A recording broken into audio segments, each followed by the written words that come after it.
Welcome everyone to Riot Rumble, live from the Media Hub on riotradio.ca.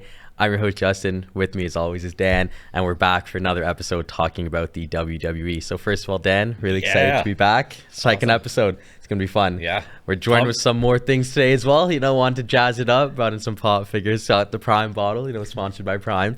And yeah, it's going to be a fun episode. There's a lot to talk about. But before we begin, we are going to talk about some recent announcements before we get into the King of the Ring. So they announced, Dan, WrestleMania 41. We already have a date. 41, Las Vegas. And a venue. This is going to be really good. Right off the off, just seeing that image and seeing the 41 card at the top. Good. It's awesome. First impressions, first thoughts? So they moved it back 2 weeks. So it doesn't compete with March Madness. Yes. NCAA. Yeah, super excited. Bit of a bigger stadium that it's in. So expecting them to get a bigger crowd than last year, hopefully. And what do you think is going to happen? Yeah, WrestleMania 41. It's going to be nuts. Like one of the biggest, if not the biggest, entertainment places in the world. Yep. And finally, WWE's getting it. I think right off the bat, you're going to get one of the biggest main events ever. Last year, we got two of the greatest matches I've ever seen with the Bloodline versus Cody and Seth, and then we got Roman and Cody Part 2. How do you top that? I don't know, but it looks like they might have to. It's actually crazy that the sky is really the limit. Off the bat, bringing up The Rock and Cody, we got them here today as well. Do we see Rock versus Cody WrestleMania? It's been 35 days since we've seen the final boss. Yep. Do we see him back sooner, or is that when he comes back? I feel like we'll maybe see him back sooner to potentially promote it the way he did back in the day when he said a year out that he'd be fighting John maybe Cena. Like 60 days before he comes out and starts talking. Yeah, I could fully see that. But it all depends on who's champion. I feel like if Roman here could get his belt back, maybe not. But they also have a story they got to finish themselves. So I feel like if Cody's walking in WrestleMania with the title, maybe The Rock walks out with it.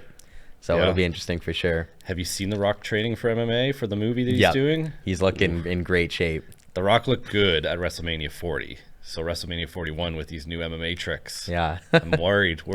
He looks good. Yeah, it'll be very scary. But another event to talk about as well is we do have WWE SummerSlam this August 3rd right there from Cleveland. Now this is another great poster similar to the last, where just the graphic just looks awesome with the wrestlers there on the left. Got Cody Rhodes there with Logan Paul. This is Logan Paul's home as well, if you did not know. He is Rhea a Cleveland Ripley boy. on there. Rhea Ripley are back. I know, this could be good. And you do got Jade and Bianca, the newly formed tag team champions, but they don't have the belts together in this. Maybe is this a tease for down the line that one of them could split? Who knows? And then I love that The Miz is there. Cleveland born and bred. He just has to be there. He always reps his city. So it's looking like it's going to be another big SummerSlam. They like to say that this is their mini WrestleMania, if you will. Are you excited for SummerSlam the way you were for WrestleMania? Is it really called Cleveland Browns Stadium? Do they not have a sponsor? Are they the only team in the NFL that doesn't have a stadium sponsor? Yeah, I think you're right in saying that. Maybe Prime will get it. It'll be the Prime Stadium just now. I don't know. We just got an announcement for Cody Rhodes versus Logan Paul coming up. So is that a future rematch? Who knows? Because Cody Rhodes will be taking It's very odd seeing them side by side. I think when we saw that announced first for SummerSlam, we didn't know about this. So on SmackDown this week, Cody Rhodes, Logan Paul announced for double championship. Oh man, winner takes all. It's going to be nuts. I'm really excited. A lot of people are comparing this to when John Cena took on Seth Rollins, and they both had these championships in particular. And this is the headline match for WWE King and Queen of the Ring at the next PLE, the Premium Live event. Now, right off the bat, this is like moneymaker. This is going to be a really good match. And credit to both of these guys, whether you like them or not, they are a draw. And especially Logan Paul specifically, the most controversial man in the WWE right now, in my opinion. But this guy puts on a show every time he fights. Has he ever lost? He's lost to Roman, yeah. That's it. I think that's lost. it. So a lot of smack talk in the ring between them on Friday night. Logan saying to Cody, how can you finish your story when it's not even your story? Ooh. And Cody responding, you're disrespectful, self-centered, and delusional. It's going to be a match. Exciting. And Cody said, I'm going to be the Grand Slam champion. So. Yeah. Do you think that means Cody's walking out with both titles hoisted above his head? I like my prime. I like Logan Paul, but there is no way he's going to be Grand Slam champion. It just can't happen. Yeah, it'll be nuts if he does win. I think it'll be way too soon. And I think he's had the belt for so long now that he needs to lose a belt and then get a belt back or win that one back eventually or something else. But it's got to be Cody. There's no way Cody's going to lose his belt already. I think the only way both titles don't leave with one man is if there's a disqualification. Maybe that'll happen, and they say, you know what, we don't want it to end like this, and titles can't change hands with the DQ, obviously. And Cody did say you can't finish a match without the knucks, referencing the brass knuckles. So maybe that was a little Easter egg for us to see what's coming. The other matches are also set for the finals, as we're also going to see Becky Lynch versus Liv Morgan. And we're going to see a triple threat match between Sami Zayn, Chad Gable, and Bronson Reed. So that's going to be a great event. It's going to be really good. I think, hot take, just right off the bat, I think they'll be and new for all 3 matches. Yeah. Because I do want to see Liv Morgan get that title, and I really want to see Chad Gable. You know, I love Sami Zayn. He's Canadian. Yep. But I really want to see Chad Gable get that title. So that's my initial thoughts. Do you have any thoughts on those other matchups as well? Does Kurt Angle show up? I heard Kurt Angle wants to be Chad Gable's coach. Oh, man. How crazy would that be? Yeah, that would be awesome. The pop would go insane. Imagine this guy comes down. They think he's going to be like, you know, a baby face, and then he turns heel as well and attacks Sami Zayn, and then 1, 2, 3. That would be awesome. So I'm with that. Yeah. And then Liv Morgan, too. You know, one of the hottest wrestlers right now, loved by the fans. I feel like this is her time. You know, she's won the belt before, but I think if she's going to get it again, it has to be now. She seems like she's champ ready. Yeah, so I'm really hoping for a good event. Awesome. But to the next thing we want to discuss today was the first round of the King and Queen of the Ring. A lot to talk about here, as there's been some great matchups over the last couple weeks. I'm going to pull up the list now because we had a kind of a blockbuster match because we had Jey Uso versus Finn Balor to kick us off. Now, this started off the tournament on Raw, and I believe Finn Balor was filling in for Drew McIntyre. Yes. So we kind of got this match out of nowhere, and next thing we know, these two are going at it. So right off the bat, I know you're a big Jey Uso guy. He finally gets his win. I think we were just talking about that last week. We're saying, when is Jey Uso finally going to get a win? And he got the win. He looked great. Yeah. I think Jey Uso right now is probably the betting favorite to go to the finals from the Raw bracket. Yep. It seems like he's a man possessed. I know he didn't get that big singles title against Damian Priest, didn't win the World Heavyweight Championship, but this could be the step in the right direction. And you know what? Just it's another, I guess, I'm not going to say the Judgment Day are falling. I don't want to put that out there, but Finn Balor lost. Rhea Ripley is still out. Dominic is still out. It's only Priest that's thriving, you know. I wonder if this is going to come back to haunt them when it's all said and done. Like, you guys aren't carrying your weight. You're not winning trophies, not winning crowns. So it'll definitely be interesting to see how that plays out. Do you think the Judgment Day turmoil, do you think it's really there? Because I know they made up. So, yeah. They made up. They hugged. It looked like it was staged. I don't think they're good. I think there's still issues. It's going to be interesting because I do think the Judgment Day are the most dominant faction in the WWE. I don't think that's really a hot take. But this could be the end. So we'll see what happens. The other match that I do want to bring up from that Raw was Ricochet versus Ilya Dragunov. What a match. Yeah, the return of the Dragon. It was a crazy match. These are two of the best performers on the roster, and my expectations were just blown through the roof because I was expecting a nice match, but this was probably the match of the night for me. Yeah, I love the Prime bottle as well. Prime bottle. Center, I felt bad for Ricochet. He tweeted out afterwards. He was kind of felt bad he let down the fans. But yeah, what can you do? He is the new WWE Speed Champion, though, if that means anything.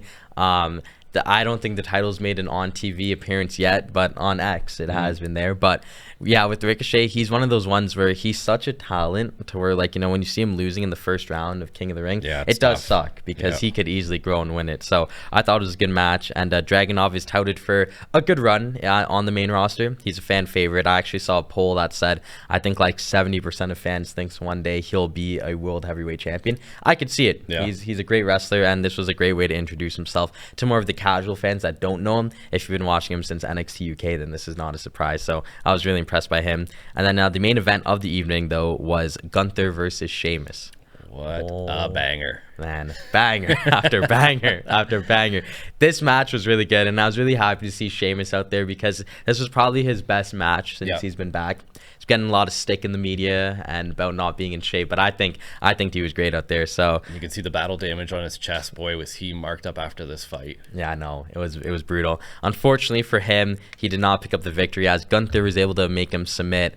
And it really just shows how versatile Gunther is in the arsenal that he has, because I didn't think he was going to win by submission, but he had that leg lock in there for a bit. So Gunther is out for blood. Do we think now that he could be the one that goes on and wins this tournament. He scares me. And like Sheamus after the fight, I think this is a third time they fought, or at least third time recently, and he said no more. That's it. He's not fighting this guy anymore. I don't blame him. He had some battle damage. I don't know how his neck's feeling after that surgery, but Gunther scares me. I think I said that last week too. Yeah. But he actually, I'm afraid of Gunther. He's a force, one of the greatest champions of the modern era, of all time, if I'm going to be honest. And he's just such a joy to watch when you see a match like that, because what other wrestler is getting finishes without using their finisher? He's like the only one that consistently does that. So I really tout my hat to Gunther for sure. But moving on, we do have, so those are all the men's matchups from Raw. We're going to move on to the women's matchups, starting with Natalya versus Io Sky. Now, oh man, Natalya is a legend. She really is, but she's kind of in that era where she's not going to win any matches, unfortunately. And this was just kind of to make Io look good. Io is one of my favorite women's wrestlers to watch, to be completely honest with you. So I was happy that she went through. Wasn't really a surprise. Did this matchup really mean as much to you, in the sense of like there's not really as much buildup as the others? Yeah, no, it was pretty predictable. It finished the way I figured, and I think some of these first round matches in the women's were pretty much what you expected. Yeah, I'm with you on that. I also do want to touch upon the that Shayna Baszler fought Maxine Dupree at the live event. So that's going to be the next round matchup, is Io Sky versus Shayna Baszler. Awesome. That is a matchup that I'm happy is happening, because it's probably better than any of the other first round matchups so far. The second round, the quarterfinals, they're definitely all a coin toss, I think, on who's going to win. Yep, I'm with you. Then other matchup too from Raw was Ivy Nile versus Zoe Stark. Now, I don't know what your thoughts are on these women, but I actually am a fan of both. I think they're both like in that untapped potential realm for me, especially Zoe Stark. She did some great work with Trish Stratus. Ivy Nile, I watched her a lot in NXT, so I was kind of disappointed that this was a first round matchup, because that means not one of them was not going to go through, and this saw Zoe Stark getting the win. That's a massive knee. It was. Also, if you've got a brace on your knee, you think you'd be kicking with your other knee? Yeah, she just letting her have it there.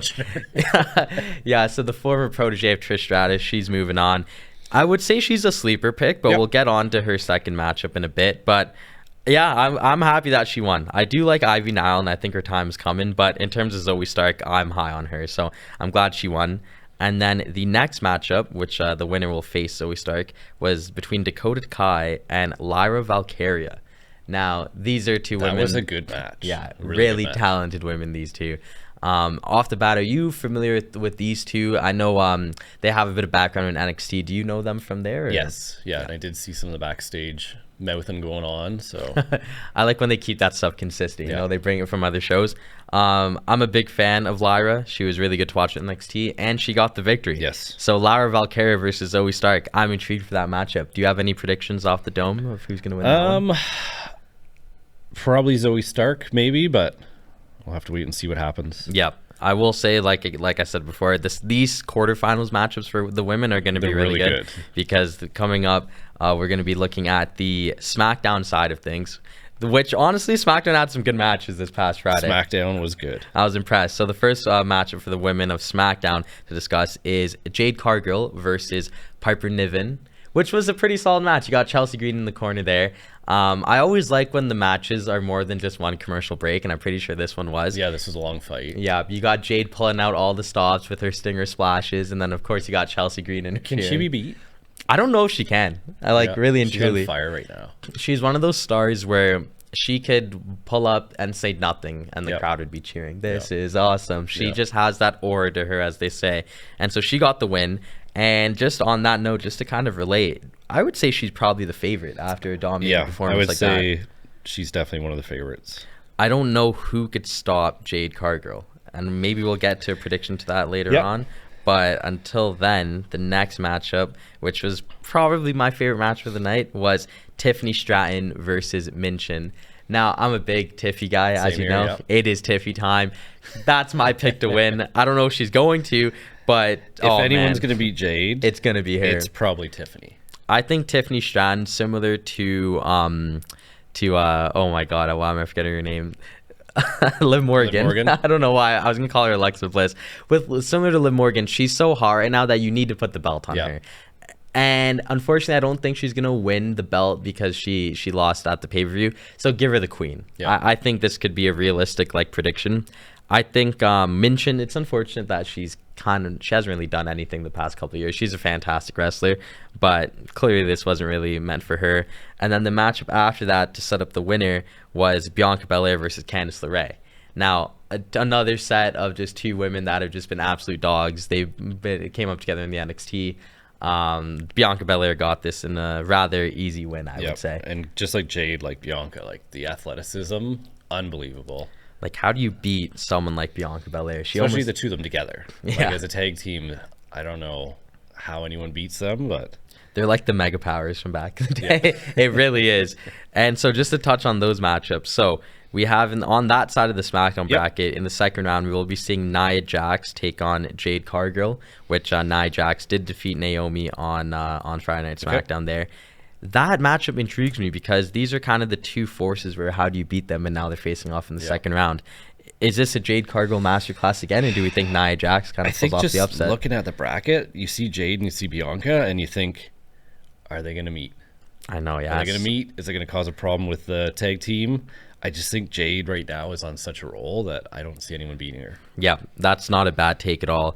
And I think Nia Jax, as they say in the business, is like the perfect woman to put her over. Yep. Nia Jax has been a well-established force for almost a decade now. And like whether you like her or not, she is still The Rock's cousin. She has been champion. She has changed up her gimmick. She's been a heel, been a face. So I'm excited for this matchup. Maybe the final boss will step in and pull some strings. Maybe. Can you imagine Bloodline rules? Nia Jax versus Jade Cargill. But yeah, I could totally see Jade winning this one. Yep. And then it goes to the second matchup now with her tag team partner because Tiffany Stratton is facing Bianca Belair. Yeah. That's an intriguing matchup. Yeah, I think either way, like I think we could get a Jade Bianca fight, which that is going to be crazy, or you get a Tiffany Jade, which I think either one of them, that's going to be a great match. And what's pretty cool here is that if you look ahead, so if Jade Cargill and Bianca Belair win their matchups, their match will be on May 24th, so the Friday edition of Friday Night SmackDown. So they're going to have that match on SmackDown, and then the next day is the finals at the PLE. So crazy. That alone is like some good, blockbuster level matches. Like, I'm with it for sure. Yeah. So we'll be moving on now to the men's side of things on SmackDown. And like I said, SmackDown was just a great show overall. The first matchup to discuss here, we have Carmelo Hayes versus Baron Corbin. Now, this is, I guess, old rivalries renewed, as these are two NXT stars that just recently got pulled up. It was a quicker match. Yep. Wasn't a long 20-minute match.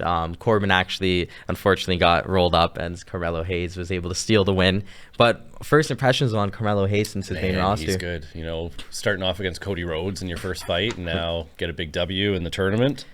He looks good. Yeah, I'm a big Carmelo Hayes guy. Since he's come up to the main roster, he's just been front and center. I like the confidence that he has on the mic, on the camera. And he's just one of those wrestlers where it's so hard not to like this guy because he just has that natural swagger to him. He's a superstar. Like, he's a star in the making. Yeah. So I think one day he'll be headlining a WrestleMania for sure. The next matchup after Melo and Corbin is an interesting one right here because we had the Bloodlines Tama Tonga versus Angelo Dawkins. Notice the tone in my voice just changed. And Tama Tonga with the victory. Man, does he fight dirty and rough and aggressive. It doesn't seem like the way anyone else fights. Yeah. He is a force. And with Tama Tonga, like you said, he's such a dirty fighter that he's so unique. He's like a one of one. And I think this match really showed, I guess, the kind of vibes this new bloodline is going to give, because I feel like the old bloodline wasn't really like this. No, and like even after this fight, like Solo coming in and throwing down smackdown on the guy and with the Samoan spike, and you can see Paul Heyman, he's like, what is going on here? Bring Roman back. But yeah, these guys are scary and they don't care. They just want to hurt people. They just want to take people out. And I don't know, is Solo telling the truth? Is he still talking to Roman Reigns, or is like he just taken over? It was a big revelation, when Solo revealed that Roman Reigns gave him the orders to take control. I don't know. This is like, I'm really throwing out a loss here, because Do I think the tribal chief himself would do this to the wise man? I don't know. Yeah, I don't think We so. saw the Hall of Fame speech. Yep. We've been seeing them together for the past 4 years. To just completely ghost him and then to put Solo in charge, I don't know. But one thing we did get confirmation of is when they put up the ones, they are acknowledging Roman. Yeah. They did say he's still the tribal chief, so that is something. I did think, honestly, that Solo kind of took the reins for Yep. himself, but at least they're still acknowledging him, so there's that. Does this lead to, I guess, a Roman babyface return, would you say? Is he going to come back and not like this? Roman, come back, please. We need you back. Yeah, I don't think want so. I don't think Roman. Roman. I don't trust Solo, Yep. and I don't know if Roman's involved in this or even aware of it. He just seems to be off doing his own thing right now and recovering from WrestleMania. But yeah, this Bloodline 2.0, they're Different. scary. It's Yeah. like they really they really emphasize the blood in the bloodline. Yep. You know, they're out for blood, gonna do whatever it takes. And like Solo's dressing up in suits now. Yeah. You know, he never did that before. And it's just a different vibe to where is Tama Tonga, I guess I'll put the question out there, is he a underdog to win this? Is I he think a so. I dark think just horse? his style of fighting and the interference that you see from the Bloodline in matches, I think it's definitely possible, right? Yeah, there's a good chance. On that note, his second round matchup that he'll be taking on LA Knight, who unfortunately this match did not get televised. Yep. I love LA Knight. Yeah. I know you love LA Knight. And I get it. They wanted to push the live event. That's totally fine. But the match wasn't televised, so LA Knight, he did win. There's no real photos of this or videos, unfortunately. So Tama Tonga, LA Knight, just on face value. Man, that'll be a good It's fight. gonna be a good This is match. a stacked quarterfinal. Yeah. I don't know. I would say LA Knight, but the way the Bloodline's going right now, I could see Tama Tonga going on. Yeah, that'll be good. And like, I love LA Knight. I just think the numbers game's gonna get to him. Yeah. Who's gonna come down and save him? Yeah. I don't think anyone, Yeah, unfortunately. no, and I think that's the issue right now. It seems with a lot of these fights, if you don't have someone ringside with you, you run into trouble. It happened to Sheamus. It happened to a bunch of other people in this first round. Yep. You almost need someone with you. Exactly. And I'm wondering if we're looking at this next fight, Randy Orton, Carmelo Hayes, is Randy Orton going to have Kevin Owens out there? Is he going to have some help? Because I think the Bloodline, the semifinals could end up being Tama Tonga versus Randy Orton. Yep. And you've got Bloodline against RKO KO again. That, yeah, there you go. That And, could like, write itself, to be honest. That's not over. That's fresh. Yeah. So, I do want to discuss on that note, as Randy Orton did get a huge victory against AJ Styles. Yep. Where does this leave AJ? Because Randy, you know what? I love him. I didn't think he was going to win. Yep. Honestly, I thought AJ was going to. yeah, I was They had surprised. a really good match. But yeah, I love Randy Orton. I'm surprised he won. But yeah, AJ with 2 big losses. And I know. he was talking up the championship, and he's mad at Logan Paul before the event started. And Where does AJ go from here? It's weird because he just lost the title match to Cody, like you Yep. said, and now he lost in the first round of the King of the Ring. So I don't know where he goes from here. He's not going to go to NXT. Yep. He's stuck on SmackDown, and now we're gonna see Cody Rhodes fight for the U.S. title. So he can't even fight for that belt either. Yep. So maybe you're thinking long term. Does Cody win the belt off Logan, and then does AJ Styles cheat to win the U.S. title? Yeah, that maybe. could happen. Yep. That could be a route for him to go, because I'm a huge AJ guy. I was kind of disappointed. yeah, and there's so many fighters like in line. Like LA Knight looks so close to getting a title shot there after Yeah. WrestleMania, and Randy Orton right now is just absolutely on fire. Yeah. The crowd, unbelievable. Like he had mentioned about his intro song in France, they were singing it never here in America, and then finally the American crowd is singing I his know. song. And yeah, the crowd really seems to get hyped up with Randy Orton. I feel like he's getting to that age where a bunch of these guys are, right? They're getting to the age where it's, now or maybe never. Exactly.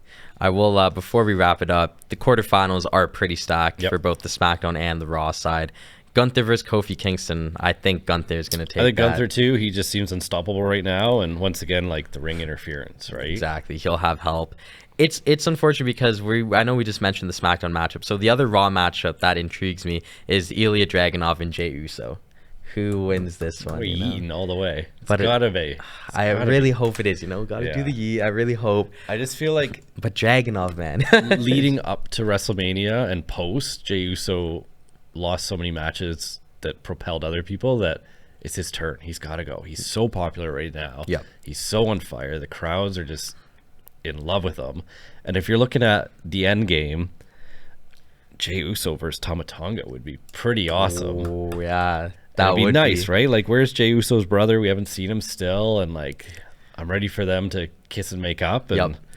who knows? We got to have a split in the bloodline. The Rock's going to come back at some point. Roman Reigns is going to come back at some point.